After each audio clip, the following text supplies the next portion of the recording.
আসসালামু আলাইকুম প্রিয় ভিউয়ার্স, বিজুইত কাদের আরও একটি নতুন ভিডিওতে আপনাদের সবাইকে স্বাগত। আমরা গত ভিডিওতে আলোচনা করেছিলাম গ্রামে বা শহরে বসে একটা ব্যবসা কিভাবে করা যায়। সেটা ইউজড ফার্নিচারের ভিডিও ছিল। তো যারা ভিডিওটি দেখেন না, আমাদের ডিসক্রিপশন বক্সে গিয়ে আমাদের ভিডিওটি দেখে আসতে পারেন। তো আজকের ভিডিওটি হবে হচ্ছে আপনি মশলা জাতীয় আইটেম নিয়ে কীভাবে ব্যবসা করবেন। এবং ফেসবুক বা বিভিন্ন মাধ্যমে কিন্তু এই ধরনের ব্যবসা হয়ে থাকে। তো গ্রামে বসে বা শহরে বসেও আপনি এই ব্যবসাটি কীভাবে করবেন সেই নিয়ে আজকে বিস্তারিত ভিডিওটি থাকবে। তো চলে আসছি ইন্ট্রোর পর।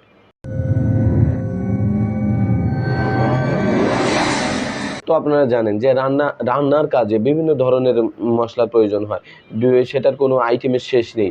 তো আপনি চেষ্টা করবেন যে বেসিক কিছু আইটেম নিয়ে আপনি কিন্তু এটার ব্যবসা শুরু করতে পারেন। সেটা গ্রামে হোক বা শহরে হোক। এখন কিন্তু আগে সব ধরনের মশলাই গ্রামে সরাসরি নিজেরা তৈরি করত বা হাট বাজার থেকে কিনে এনে, যেমন শুকনা মরিচ, তারপরে এই যে কালো জিরে, এগুলো সব কিছু কিন্তু গ্রাম থেকে কিনে এনে নিজস্ব পদ্ধতিতে, বা হলুদ কিনে এনে সরাসরি নিজস্ব পদ্ধতিতে কিন্তু মশলা তৈরি করে সেগুলো ব্যবহার করতো। কিন্তু এখন গ্রামও কিন্তু একরকম শহরের ছোঁয়া পেয়ে গেছে। তারা রেডিমেড জিনিস খেতে বা পেতে পছন্দ করে। তো দেখা যায় যে এখন গ্রামে আর হলুদ বা মরিচ কিনে এটা শুকায় হলুদের গুঁড়া বা মরিচের গুঁড়া তৈরি করে না, তারা সরাসরি প্যাকেটজাত পণ্য কিনে নিয়ে আসে। তো এখন আবার শহরে তো এটা অনেক আগে থেকে শুরু হয়ে গেছে যে রেডিমেড যে মশলাগুলো আছে সেগুলো ব্যবহার করা।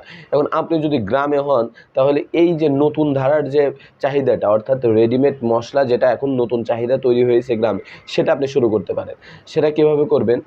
আপনি গ্রাম থেকে সরাসরি কৃষক থেকে র ম্যাটেরিয়ালস কালেক্ট করবেন। যেমন হলুদ, আপনার যে এলাকায় হলুদ হয় সেই এলাকা থেকে হলুদ এনে, হলুদটা শুকিয়ে হলুদ এই যে গ্রাইন্ডিং করে, অর্থাৎ যেখানে হলুদ ভাঙায় বড় বড় যে মিলগুলো আছে, মানে এলাকা ভিত্তিক, যেমন ধান, গম বা এই ধরনের জিনিস যেগুলো যেখানে ভাঙায় বা ময়দা তৈরি করে বা চাল তৈরি করে, ছোট ছোট যে মিলগুলো আছে, এই মিলগুলোতে আপনি গিয়ে সেখান থেকে হলুদটা ভাঙিয়ে নেবেন। হলুদ ভাঙিয়ে নেওয়ার পরে আপনি এটা আপনি কিন্তু প্যাকেটজাত করে অথবা আপনার নিজস্ব নামে ব্র্যান্ডিং করে একদম কোয়ালিটি সম্পন্ন প্যাকেট দিয়ে আপনি এটা তৈরি করতে পারেন।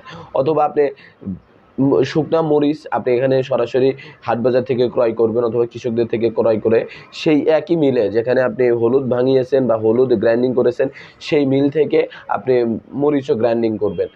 এভাবে করে আপনার যে সজের পাতা বা যেটাকে আমরা ধনিয়া গুঁড়া বলি, ধনিয়া গুঁড়া কিন্তু আপনি এভাবে করতে পারবেন। শুকনা ধনিয়া কিনে সেটা আপনি কিন্তু গ্রাইন্ডিং করার মাধ্যমে একদম যেটাই করবেন একদম কোয়ালিটি সম্পন্ন প্যাকেটে করবেন, আর প্যাকেটের ব্র্যান্ডিংটা যেন সুন্দর হয়। আর অবশ্যই একদম জিনিস দিয়ে আপনি করবেন, কোনো এক্সট্রা কিছু মেশানোর দরকার নাই, যেন পরবর্তীতে কোয়ালিটি কন্ট্রোলে যেন আপনার এটাই অন্য কোনো কিছু ধরা না পড়ে বা কোনো ধরনের ক্ষতিকারক পদার্থ যেন ধরা না পারে। যদি ভবিষ্যতে ব্যবসাটা বড় করতে চান, তাহলে একদম কোয়ালিটি সম্পন্ন, মান ঠিক রেখে, সব কিছু ঠিক রেখে একটা ভালো ব্র্যান্ডের প্যাকেটে দিবেন। প্রথম অবস্থায় আপনি ৩টা নিয়েও শুরু করতে পারেন। যেমন আপনি শুরু করতে পারেন হলুদ, মরিচ এবং ধনিয়া গুঁড়া। এছাড়া আরও অনেক কিছু আইটেম, যেমন জিরা, কালো জিরা, এগুলো কিন্তু আপনার রেডিমেড গুঁড়া তৈরি না করলে, শুধুমাত্র রেডিমেড প্যাকেট আকারে তৈরি করলে হয়। যেমন জিরার একটা ছোটো প্যাকেট করলেন, বা কালো জিরার একটা ছোটো প্যাকেট করলেন, বা যেটা আমরা গরম মশলা বলি সেটার একটা ছোটো প্যাকেট করলেন। এই ধরনের প্যাকেটগুলো আপনি ব্র্যান্ডিং করলেন নিজস্ব নামে, বা এমন একটা ইউনিক নেম দিলেন যেটা নর্মালি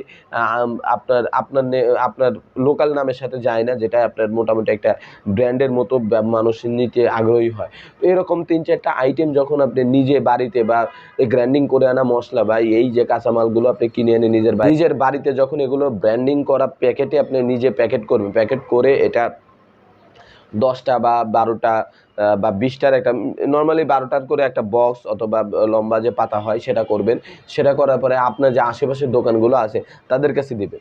আপনার এখানে কিন্তু প্রফিট মার্জিন কিন্তু অনেক থাকবে। সেক্ষেত্রে আপনি প্রফিট কম করে, যাতে বাজারের অন্য মশলাদের থেকে একটু, অন্য মশলা বা অন্য ভালো মশলার থেকে কম রেটে বিক্রি করবেন, কিন্তু আপনারটাই কিন্তু প্রফিট থাকবে। কারণ কাঁচামালটা কিনবেন যে রেটে, মশলাটা কিন্তু ওই রেটে বিক্রি করবেন না।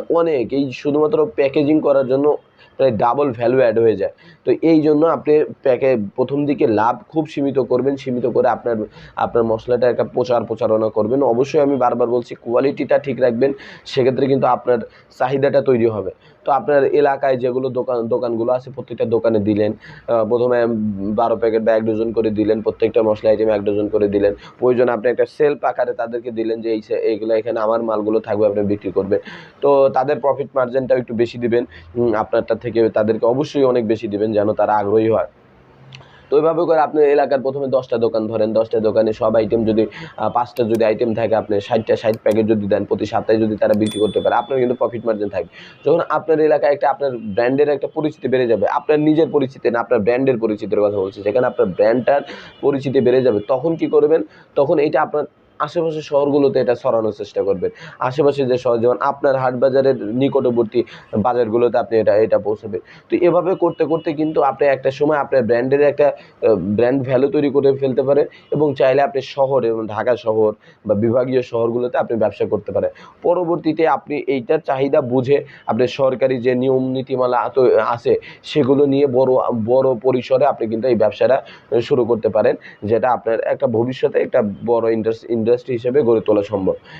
তো আজকের ভিডিওটি তাদের জন্য যারা গ্রামে বসে একটা ছোটোখাটো একটা ব্যবসা শুরু করতে চায়, যেটা পরবর্তীতে আরও বাড়িয়ে সেটা শহরকেন্দ্রিক করে ফেলতে চায়, এমন যারা উদ্যোক্তা, তাদের জন্য।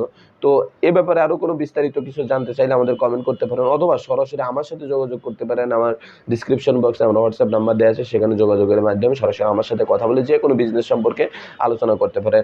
আমি নিজেও একজন ছোটো উদ্যোক্তা, আমিও চেষ্টা করি যেন আপনারা উদ্যোক্তা হতে পারেন। আপনারা পড়াশোনা করেন বা পড়াশোনা না করেন, পড়াশোনার পাশাপাশি উদ্যোক্তা হতে পারেন। আমি নিজে একজন ঢাবি স্টুডেন্ট হয়ে আমি ব্যবসা বাণিজ্য করছি বা ব্যবসা বাণিজ্যের সাথে আছি। আপনাদেরকেও আমি সাধুবাদ জানাবো যদি ব্যবসার লাইনে আসেন, এবং যে কোনো ধরনের হেল্প লাগলে আমাকে জানাতে পারে। তো ভিডিওটি যদি ভালো লাগে লাইক দেবেন, অথবা খারাপ লাগলে ডিসলাইক দেবেন, এবং চ্যানেলটি সাবস্ক্রাইব করে আমাদের পাশে থাকবেন। ধন্যবাদ সবাইকে। আসসালামু আলাইকুম ওয়া রাহমাতুল্লাহি।